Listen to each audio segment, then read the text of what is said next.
I always remember the hiss of rain against the window that night, a slick, rattling whisper that tried to swallow our voices in the cramped apartment. We gathered around the low table, the wood lacquer shiny under the kitchen light. My mother stiff-backed ladled miso soup into bowls. My father counted out plates with heavy hands. Before our chopsticks touched rice, I knew the talk was coming. Kota, my older brother, lounged beside me, elbows wide, company lapel pins still glinting. My little sister Emmy squeezed herself between our parents', legs tucked beneath her. She kept glancing at her phone, thumbs twitching with impatience. I just tried to shrink into my chair, but today there would be no hiding. By now everyone knew what was coming. I'd rehearsed the words so many times they failed before they left my tongue. It wasn't the words, it was what I wanted. So Riku, my father began, voice gentle but edged like thunder waiting to break. He smoothed his moustache, frowning. Will you tell us? I tried to buy time, eyes on the glossy rice in my bowl. My mother placed soup in front of me, careful not to touch. Your teacher called again, Riku, she said, keeping her tone even. You haven't applied to any universities, it's late, what are you thinking? Emmy looked up sharply, ready for the first drop of blood. Kota grinned, lazy and cruel. I lifted my head, careful to hold onto my dignity even as I shook. I want to, my voice caught, I tried again. I want to be a dancer, a professional, not just some club, real work. Kota's chopsticks clattered as he laughed. A pop idol then, or backup for boy bands? Seriously, Riku, you're not a kid anymore. My father's mouth snapped into a hard, silent line. That's not a job, he said, quietly but firm. It's a hobby, a game. Nobody survives doing that. My mother pressed a hand to her apron. We saved for your education, Riku. What would I tell your grandmother? As if disappointing Barchan was unbearable, I tried to explain. When I dance, things make sense to me. School tests, none of that feels real. But when I move, it's different. I know you don't understand, but... You're being foolish, father said, voice losing patience. His hand trembled as he put down his soup.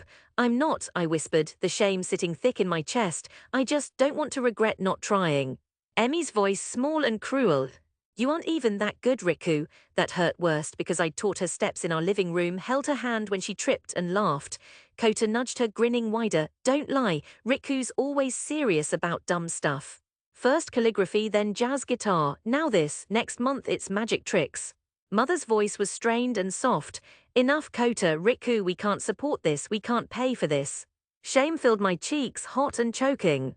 I'm not asking for money, I said, just trust, I'll work, I'll pay for classes, I just want this. My father stood so suddenly the table shook. No more, we are Japanese, we don't embarrass ourselves with fads, you stop dancing. You apply for school tomorrow. The walls felt close, my vision blurred. I forced my lips tight, fighting tears burning in my chest. I finished my soup, tasting only fear. It was the last dinner we all had together for a very long time. The weeks blurred into uneasy silence. My father left job listings by the door circled in red. My mother moved around the house like she was already mourning. Kota brought home stories about his co-workers, making barbed jokes about losers who never grew up. Emmy drifted away completely. At school, friends faded. The dance club lost its space to the soccer team. I practiced wherever I could, on late subway platforms, in empty parks, my bedroom after moving the futon. I took a bakery job, crusted in flour at sunrise, so I could afford lessons at a battered studio in Shibuya. The instructor, Yokota sensei, had a limp but piercing eyes. The first day she just said, show me. I danced, shaky and awkward. She waited and then said flatly, heavy feet but real feeling, better than light and empty, come back tomorrow. Leave shame at the door. No compliments, but she never rejected me. Some nights on the last train I saw my reflection, thin face, shadowed eyes. I wondered what my parents saw now, disappointment or stranger. I stopped explaining myself and poured everything into the studio. Endless repetition, bruised knees, blisters, exhaustion, loneliness gnawed at me. I missed laughter, Emmy's old jokes, my mother's off-key singing. I missed belonging, even as I fought to become myself.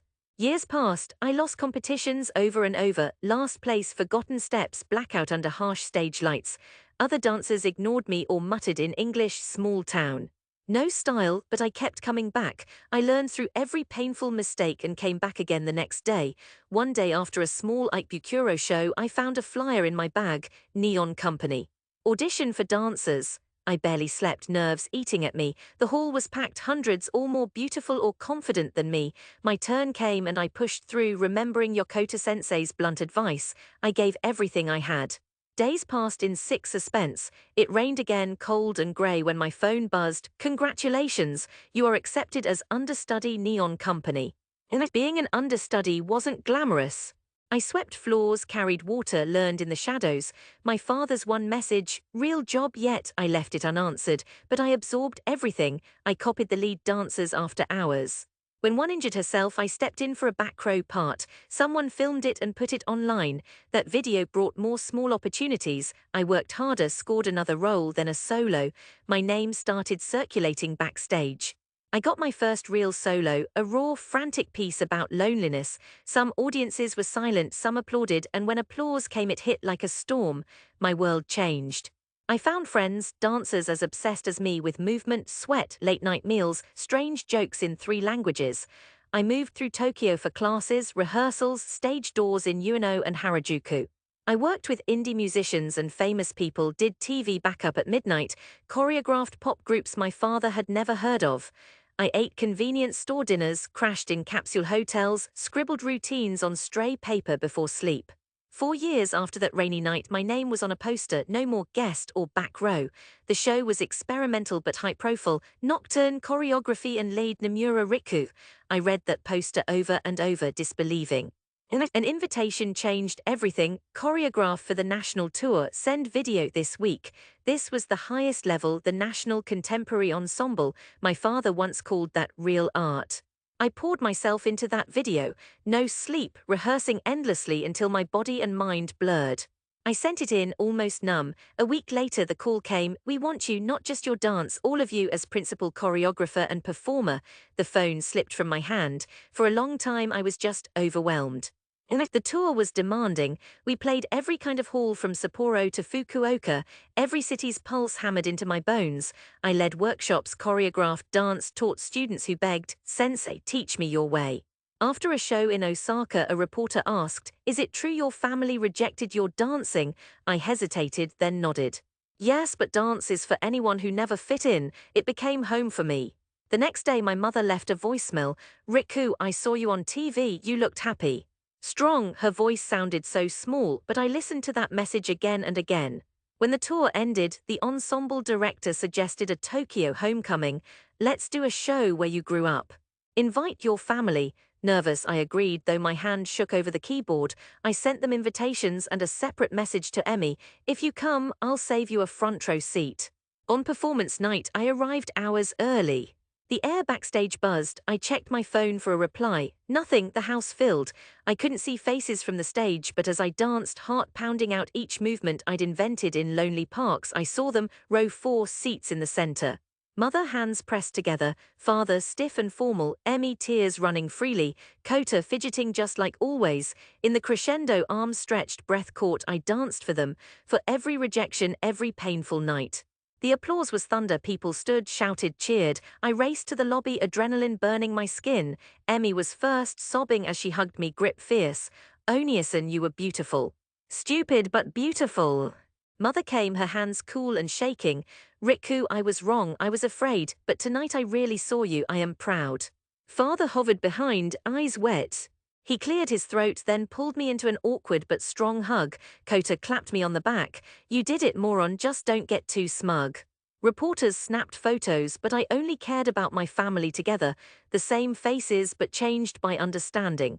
I was home, truly home, for the first time since that rainy dinner. We stepped into the street, the neon slick on wet pavement, the city alive.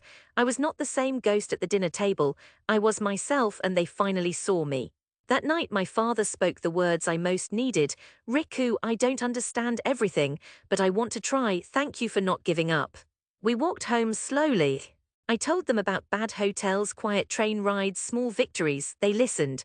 For the first time we ate together in years, elbows touching in a ramen shop, real laughter, awkward but honest. I raised my bowl, I was back.